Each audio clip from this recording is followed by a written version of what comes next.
दोस्तों नमस्कार। आज की वीडियो में हम आपको बताएंगे किस तरीके से आप विकलांग पेंशन को अप्लाई कर सकते हैं। तो सबसे पहले आपको बता दें कि ई डिस्ट्रिक्ट पोर्टल पर आपको जाना है और यहाँ पर आपको अपना रजिस्ट्रेशन कर लेना है। जैसा कि आपको ये येलो कलर का लॉगिन एंड रजिस्टर्ड का ऑप्शन दिखाई दे रहा है, आपको इस पर क्लिक करना है और क्लिक करने के बाद आपको यहाँ पर आधार कार्ड से रजिस्ट्रेशन कर लेना। ध्यान रखिए, आधार कार्ड के बिना रजिस्ट्रेशन इसमें नहीं होगा। तो हम यहाँ पर फिलहाल रजिस्ट्रेशन कर चुके हैं। अब आपको सीधा रजिस्ट्रेशन आईडी से लॉगिन करके सीधा ले चलेंगे वेबसाइट पर। तो जैसे ही आप यहाँ से लॉगिन करेंगे तो आप आ जाएंगे इस इंटरफेस पर।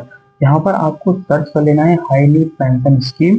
अगर आपका सर्च से नहीं आता तो आपको यहाँ पर देखिए ऑप्शन दिखाई दे रहे हैं लेफ्ट साइड में, 1 2 3 सीरियल नंबर जो लिखे हैं इस पे 54 नंबर पर आपको डायरेक्टली आ जाना है और वहाँ पर आपको ये वाला ऑप्शन दिखाई दे जाएगा जहाँ पे लिखा होगा हाई नीड पेंशन स्कीम, यानी कि ये वाली योजना के बारे में आपको यहाँ पर दिखाई दे जाएगा जो आपको यहाँ पर इंटरफेस सामने दिखाई दे रहा है। ठीक है दोस्तों, आपको इसी के सामने अप्लाई का ऑप्शन दिखाई दे रहा है ब्लू कलर से, आपको सीधे उस पर क्लिक कर देना है। तो आइए इस पर क्लिक कर लेते हैं और आगे चलते हैं। तो जैसे ही आप इस पर क्लिक करेंगे तो आपका जो भी अकाउंट होगा यहाँ पर वो अकाउंट आपका सामने दिखाई दे जाएगा। उसके बाद आपको कंटिन्यू वाले ऑप्शन पर क्लिक कर लेना है। जैसे ही आप इस पर क्लिक करेंगे तो ये ऑप्शन आपके सामने आएगा। देखिए ये वाला ऑप्शन आपके सामने आ जाएगा जिसके अंदर आपसे पूछा जाएगा कि आपकी क्या कैटेगरी है। तो जो आपकी कैटेगरी, अगर आप ओबीसी सर्टिफिकेट हो या फिर आपके पास एसटी का सर्टिफिकेट हो तो आप वो यहाँ पर सेलेक्ट कर सकते हैं। अदरवाइज आप यहाँ पर जनरल ही रहने देना। और आप मैरिड हो, अनमैरिड हो, चाइल्ड हो, स्टूडेंट हो, विडो हो, जो भी आपकी कैटेगरी हो वो आपको यहाँ पर सेलेक्ट कर लेनी है। फिलहाल हम ये फॉर्म भर रहे हैं एक अनमैरिड स्टूडेंट का, तो यहाँ पर हम अनमैरिड डाल देंगे और साथ ही साथ यहाँ पर हम या तो स्टूडेंट डाल सकते हैं या फिर 100% हम कुछ नहीं कर रहे हैं, अनएम्प्लॉयड है, ये यहाँ पर ऑप्शन डाल सकते हैं। आप जो भी वहाँ पर कर रहे हो अपने हिसाब से ऑप्शन यहाँ पर सेलेक्ट कर लेना। ठीक है दोस्तों, तो आपको ये भी बता देते हैं कि यहाँ पर ऑप्शन हमने यहाँ पर फिलहाल स्टूडेंट के लिए डाल रहे हैं, तो यहाँ पर स्टूडेंट हमने लिख दिया है। उसके बाद यहाँ पर आता है कि आपकी सालाना फैमिली इनकम क्या है। तो आपकी जो भी फैमिली इनकम हो तो आप यहाँ पर डाल सकते हैं। और ध्यान रखिएगा कि 1 लाख से ज़्यादा इनकम आपको नहीं डालनी है साल की।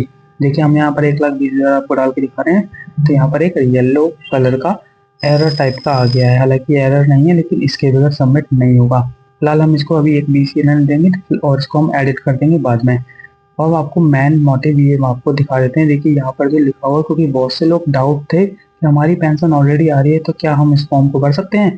तो आइए आपको दिखाते हैं कि यहाँ पर आपको नो ऑप्शन टिक करना है और टिक करने के बाद आपको आगे प्रोसीड करना है। वो आप कहेंगे हमारी तो पेंशन ऑलरेडी चल रही है, तो हम यहाँ पर यस करेंगे। अगर आप यस करेंगे तो आप एलिजिबल नहीं होंगे। देखिए यहाँ पे क्या लिखा हुआ है, whether receiving monthly pension from government of NCT of Delhi except disability, यानी कि डिसेबिलिटी पेंशन अगर आपकी आ रही है उसके अलावा आपकी कोई भी आर्थिक सहायता नहीं मिल रही हो तो आप इस फॉर्म के लिए आवेदन कर सकते हैं।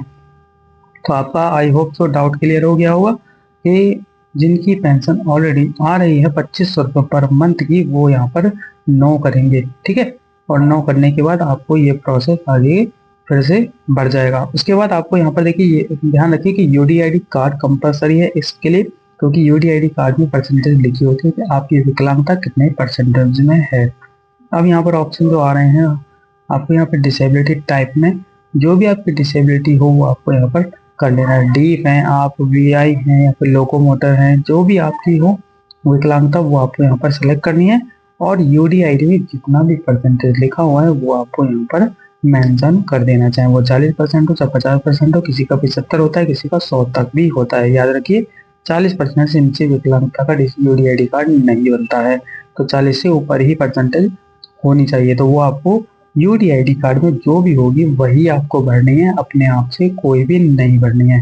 उसके बाद यूडीआईडी का सर्टिफिकेट नंबर आपको यहाँ पर डाल देना है, डेट ऑफ इशू डाल देनी है और जिस भी हॉस्पिटल से वो इशू हुआ है उस हॉस्पिटल का नाम यहाँ पर टाइप कर देना है। जो भी आपका हॉस्पिटल हो, चाहे वो जीटीबी हॉस्पिटल हो, चाहे एम्स हो, चाहे सफदरजंग हो, जो भी आपका हॉस्पिटल होगा उसका आपको नाम यहाँ पर डाल देना है। ठीक है दोस्तों, अब आगे ऑप्शन आ जाता है बैंक डिटेल का। तो आपको बता देंगे कि बैंक डिटेल आपको क्या करनी है। अगर आप मेंटली रूप से डिस्टर्ब हैं या अगर आप उस अकाउंट को नहीं चला सकते तो आपको यहाँ पर जॉइंट सेलेक्ट करना है। अदरवाइज आप होशो हवास में है, विकलांग नॉर्मल है, तो आपको यहाँ पर सिंगल अकाउंट ही रखना है। तो यहाँ पर अपना account number, IFSC code, MICR number, bank की डिटेल ये सब आपको कंप्लीट भर देनी है और कंटिन्यू वाले ऑप्शन पर कंटिन्यू कर देना है। तो हम इसके बारे में ज़्यादा नहीं बताएंगे।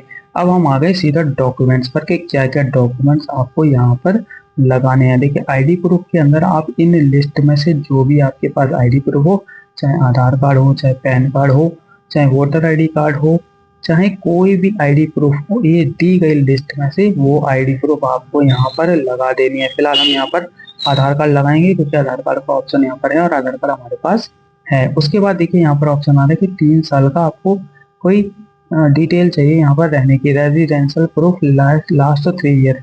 तो आप लास्ट 3 ईयर में अपना वोटर आईडी कार्ड लगा सकते हैं।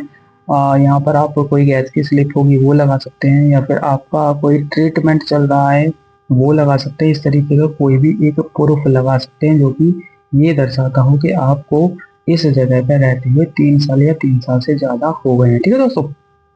उसके बाद आता है यहाँ पर प्रूफ ऑफ डिसेबिलिटी। तो डिसेबिलिटी के अंदर आपको यूडीआईडी कार्ड ही लगाना है। यूडीआईडी या तो आप कार्ड लगा दीजिए या यूडीआईडी कार्ड का जो सर्टिफिकेट होता है वो लगा दीजिए। दोनों एक ही बात है, कोई दिक्कत नहीं है, दोनों में से कुछ भी आप एक लगा सकते हो और उसका नंबर भी यहाँ पर लिख सकते हो। उसके बाद proof of bank account. Proof of bank account में जो भी आपका बैंक अकाउंट होगा वो सेविंग होना चाहिए।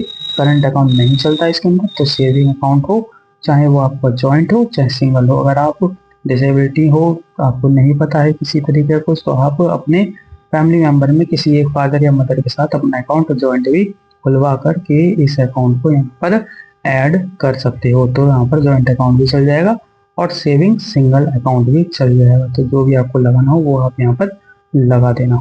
उसके बाद ऑप्शन आता है यहाँ पर आपका प्रूफ ऑफ इनकम। ठीक है, तो प्रूफ ऑफ इनकम में आपको क्या करना है, तो आपको एक बार और दिखा देते हैं। प्रूफ ऑफ इनकम के अंदर एक डिक्लेरेशन डाउनलोड होगा, वो डिक्लेरेशन आपको साइड पर ही मिल जाएगा। उस डिक्लेरेशन में आपको ये डिक्लेयर करना है कि आपकी जो इनकम है वो सालाना कितनी है, फैमिली इनकम। तो आप अपने हिसाब से वो डाल सकते हैं। कुछ लोग 8,000 के हिसाब से डालते हैं, कुछ लोग 10,000 रुपये के हिसाब से डालते हैं महीने की। तो आपको ज़्यादा से ज़्यादा 1 लाख के अंदर अंदर ही अपनी इनकम डाल देनी है। जो डिक्लेरेशन आप दोगे उसी डिक्लेरेशन फॉर्म पर आपका एक सिग्नेचर भी होगा। और अगर आपके पास इनकम सर्टिफिकेट है तो आप इनकम सर्टिफिकेट भी वहां पर लगा सकते हो। हालांकि इनकम सर्टिफिकेट कंपलसरी नहीं है, इनकम सर्टिफिकेट की जगह आप इनकम का डिक्लेरेशन दे सकते हो और इनकम का डिक्लेरेशन का जो फॉर्मेट है आपको वहीं पर मिल जाएगा।